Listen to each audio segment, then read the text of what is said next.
What is up, everyone? JD here. Hope you're doing well today. We're going to be jumping into the giant mouse Rio. Let's get into it.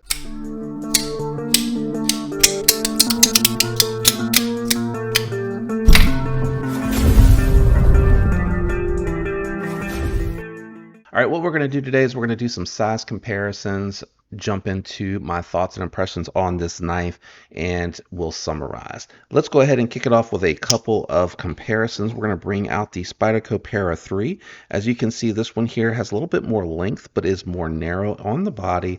And here you go, Spyderco Shaman for that full-size comparison. So hopefully you can tell that this one here, even though they're all a little bit off-center, sorry about that, um, it's really close in length, a little bit shorter on that blade length, and that handle length is about the same. But I would say this is definitely going to be more of a larger size knife, so we will continue with the large size comparisons when we get to the profile. Here it is against the Benchmade bug out, longer than the bug out, but again, much more slender. And then a very good comparison is going to be the Tactile Knife Maverick. I think that is a really good comparison against the Rio. They're right there beside each other. Let me get the bug out of the way, and we're going to bring in one of the budget knife comparisons. Sub 3-inch, we have the Devo Knives Pony Stout. I really like that knife for pouch and fifth pocket, but also it's a really good size reference. And the CJRB Large, Pyrite Large. And as you can see, Pyrite Large is just bigger. It's bigger than a lot of the stuff in my inventory as far as length, but it is more narrow in profile. So we're going to kick it off with a profile comparison against the Pyrite Large. Here you go. The Pyrite Large, very thin, and I actually had to look at it directly. It's a little hard to see over the camera here. I would say that the slight contouring on here has that Rio being just a little bit bigger. We're going to check it out against, what did I do with my Maverick? Lost it for a second. We're going to check it out against the Maverick. The Maverick is just thinner overall.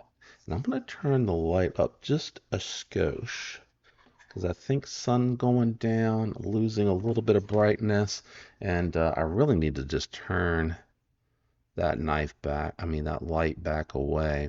But you can tell the Rio is just a little bit thicker. Let's go ahead and weigh the knife, and then we'll jump into my thoughts and impressions on this one here.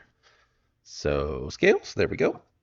Coming in 2.7 ounces, so it's actually very lightweight for the size. That is impressive, especially for the size of the knife. I would call this a gentleman's knife. Let me get into my thoughts on ergos. This is very comfortable. They did a really good job with this one. It has good length. It's very neutral. Nice contouring on there. It's not overly done, so it doesn't feel chunky, but it's there so that you actually have just a little bit more to grip onto. The denim micarta on this particular variant is really well done. It has good gripping and nice texturing to it, so you can really feel like you have a secure grip when you have this one in hand. It's well knocked down on the edges. You don't have hardly any hot spots. You feel a little sharpness as you round up here, but you're not going to feel that ergonomically when you're there. I also like the fact that it has that Vox style jimping right there. Perfect spot for the detailed work out on the tip. I really do appreciate that a lot. They have really good lock bar access on this one. This one here, you can get in really easy regardless of how you like to disengage your knife. You can pull up easily, in my opinion, and you can still do that European because they gave you that jimping there. So if you don't like to go into the cutout and you like to slide it over and manually close the knife, you got all of the options there. You have a very well done wire deep carry pocket clip. It is reversible. It's a little hard to see because the lighting, but you do have those jimping there. Let me pull that light back down. I feel like now it's too bright. I don't know if it was because the purple haze micarta was making it hard to see, but I think the lighting's a little bit better now.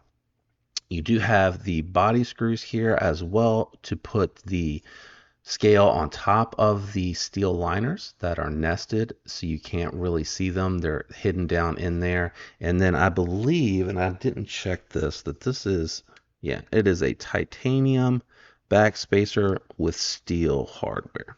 So really, really, really cool. This one here is CPM Magna Cut, as you can see right here on the belt satin finish. and I did not get a chance to strop this one up. Let me grab this my test paper down here. There we go.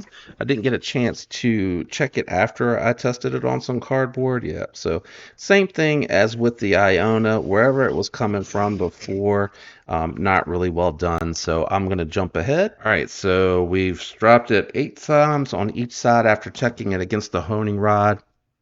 Feels stickier.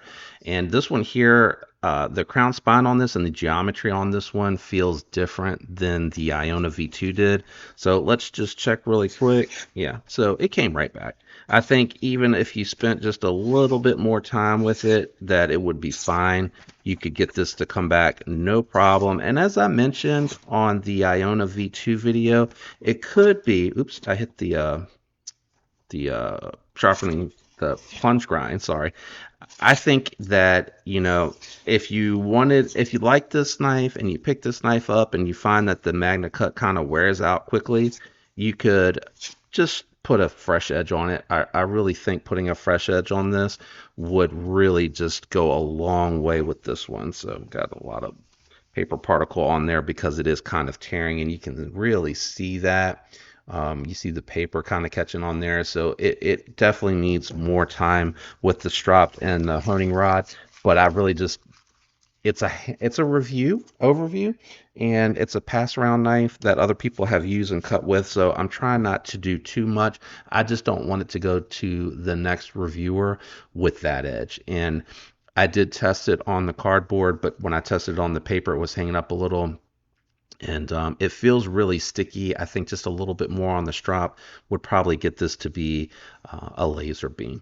Now, as far as the knife's performance is concerned, it's a drop point. It's going to be really good for detailed work and getting into packages, which I really like about that. And then if you're doing draw cuts, you don't actually have to get up super high because of the fact that it does drop down to a nice point and it has a very acute tip on it.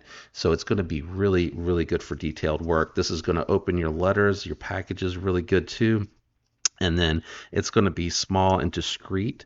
So all you're going to see is this wire pocket clip hanging out. And I keep forgetting I bring this here to demonstrate that. And let me do it on the back side so it's not distracting. But all you're going to see hanging out of the pocket is going to be the tip of it and then that little wire pocket clip. So it's going to be really good as a gentleman's carry knife. Detent on here is good.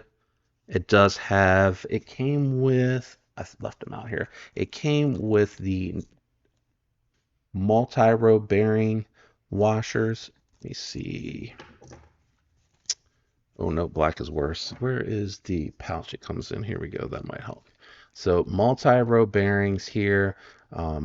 Really nice bearings. They are in that really durable nylon, and the action on them is probably really good. They are steel bearings, which I think if I know Lefty, he probably put the ceramic on there because he didn't want them to corrode. But if you put a little bit of lubricant on those steel bearings, you really shouldn't have to worry about that. And I bet those multi-row bearings perform really well. This one here, because of the way that the nested liners sit, and I had this kind of issue with my Giant Mouse Ace Grand, that it just doesn't want to quite fall until you finish breaking it in. And then when you break it in, it'll completely fall shut. But what happens is, because you're kind of trying to get it past that little bit of hang up here from the ramp, you're trying to get it over this initial spot here. It doesn't want to fall, and then all of a sudden it becomes free and then it wants to fall. So this just needs, it needs a good working in. It needs to be carried and used like an EDC, and then that'll go away. There is no side to side, there's no lock rod. Yeah, I see just that little bit of playing with it. Oof, and it wants to fall, and I'm trying to fight it. Let me see here. There we go. I'm trying to fight it so that it doesn't drop on my nail because I don't want to scratch my nail or chop my nail all up.